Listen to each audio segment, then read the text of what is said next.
அனைவருக்கும் வணக்கம். Rich people leaving India. இந்த ரிச் பீப்புள் அப்படிங்கிறத ஹை நெட்வொர்த் இண்டிவிஜுவல்ஸ் அப்படின்னு சொல்லுவாங்க. ஹை நெட்வொர்த் இண்டிவிஜுவல்ஸ்னால் என்ன? அதிகமாக காசு இருக்கிறவங்க, வெல்த்தி பீப்புள்ஸை ஹை நெட்வொர்த் இண்டிவிஜுவல்ஸ் அப்படின்னு சொல்லுவாங்க. அது பாருங்கள், நெட்வொர்த் இண்டிவிஜுவல். ஹை நெட்வொர்த்னால் நிறைய காசு வச்சுருக்கிறவங்க, பணக்காரங்கன்னு சொல்லுவோம் நாம் லேமன் டேர்மில். ஸோ இந்த ரிச் பீப்புள் இந்தியாவை விட்டு போயிட்டுருக்காங்களாம். சமீபத்தில் கோட்டக் மஹிந்திரா பேங்க் இருக்குது இல்லையா? ஸோ இந்த கோட்டக் மஹிந்திரா பேங்க் அப்படிங்கிறது ஒரு ரிப்போர்ட் ரிலீஸ் பண்ணியிருக்காங்க.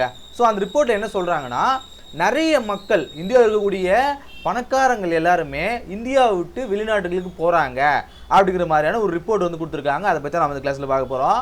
ஸோ பாருங்கள், அந்த ரிப்போர்ட்டில் என்ன சொல்லுது?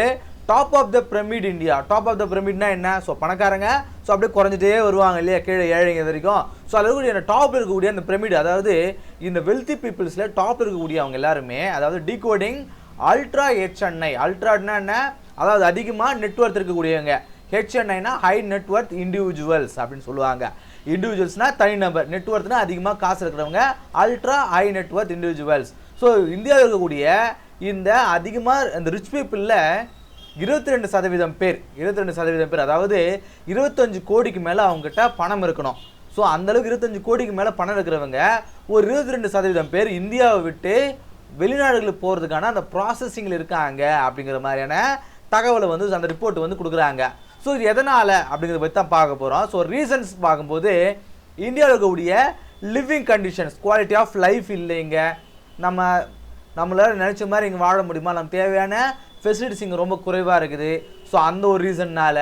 அது பிறகு ஃபேவரபிள் பிஸ்னஸ் என்விரான்மெண்ட். ஒரு பிஸ்னஸ் ஸ்டார்ட் பண்ணணும் அப்படின்னா ஒரு கவர்மெண்ட் ஆஃபீஸருக்கு போயிட்டு அங்கே நாம் கொடுக்கக்கூடிய அவங்களுக்கு நம்ம பர்மிஷன் ஆகிறதுக்குள்ளே நமக்கு தலைவலி வந்துடும். சிவாஜி படத்தில் காட்டியிருப்பாங்க, ஒரு ஹாஸ்பிட்டலோ ஒரு காலேஜ் ஸ்டார்ட் பண்ணுறதுக்கு அவர் எவ்வளோ கஷ்டப்படுவார்னு சொல்லிட்டு.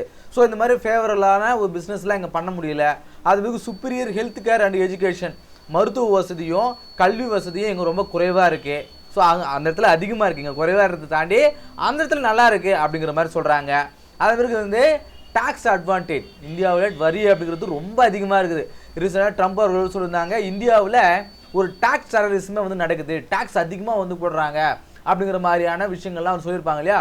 ஸோ இங்கே அதிகமான டாக்ஸ் இருக்குது. ஸோ இந்த ரீசன்ஸ்னால கிட்டத்தட்ட 22% ரிச் பீப்புள் மைக்ரேட் ஆகிறதுக்கு, அதாவது இந்த நாடுகளிலிருந்து, இந்தியாவிலிருந்து வெளிநாடுகளுக்கு போகிறதுக்கு பிளான் பண்ணிட்டு இருக்காங்க அப்படிங்கிற மாதிரி இதில் சொல்கிறாங்க.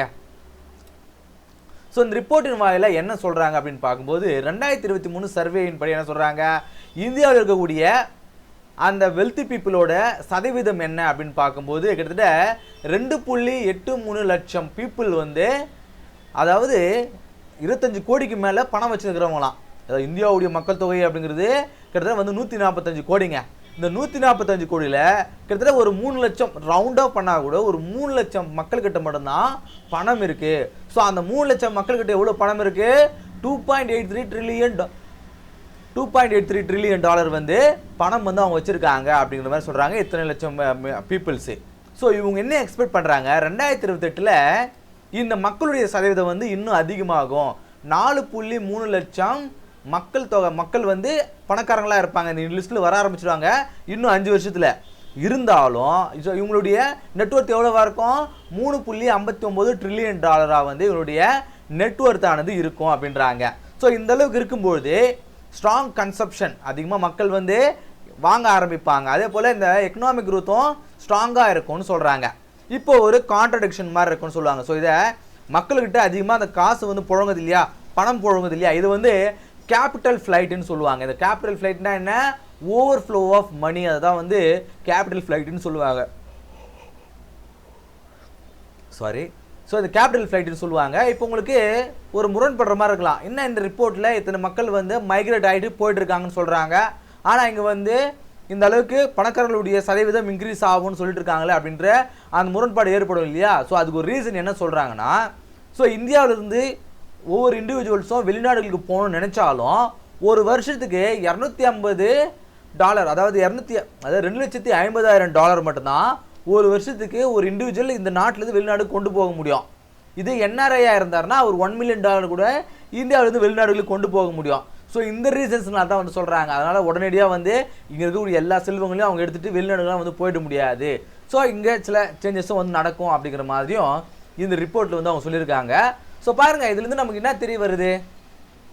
இப்போது நம்மளுடைய கிளாஸஸே நீங்கள் வெளியில் எங்கேயும் போக தேவையில்லை, நம்மளுடைய கிளாஸே தொடர்ந்து பார்க்குறவங்களுக்கு தெரியும். நாம் கரண்ட் அஃபேர்ஸை படிக்கிறதுன்னு நம்ம பார்த்துருக்கோம். அமெரிக்காவாகட்டும் கோல்டன் விசா அப்படிங்கிற ஒரு விஷயத்தை கான்செப்டை கொண்டு வந்து வெளிநாட்டில் இருக்கக்கூடிய நிறைய பணக்காரங்களை தங்களுடைய நாட்டுக்கு வந்து கொண்டு வராங்க. எனக்கு இத்தனை கோடி கொடு, நான் என் நாட்டுடைய விசா உனக்கு தரேன், நீ வந்து இங்கே பிஸ்னஸ் ஸ்டார்ட் பண்ணு அப்படிங்கிற மாதிரி அமெரிக்கா கூப்பிட ஆரம்பிக்குது.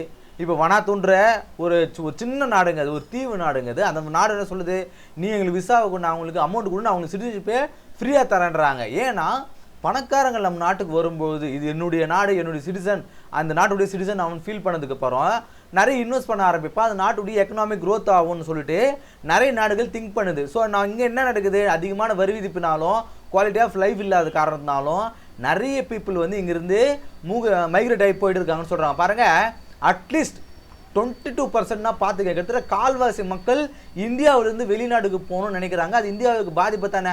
ஸோ மக்கள்கிட்ட காசு இருந்தால் மட்டும்தான் அவங்க நிறைய பை பண்ணுவாங்க. ஸோ வெளிநாடுலேருந்து இன்வெஸ்ட்மெண்ட்டும் இங்கே வரும்.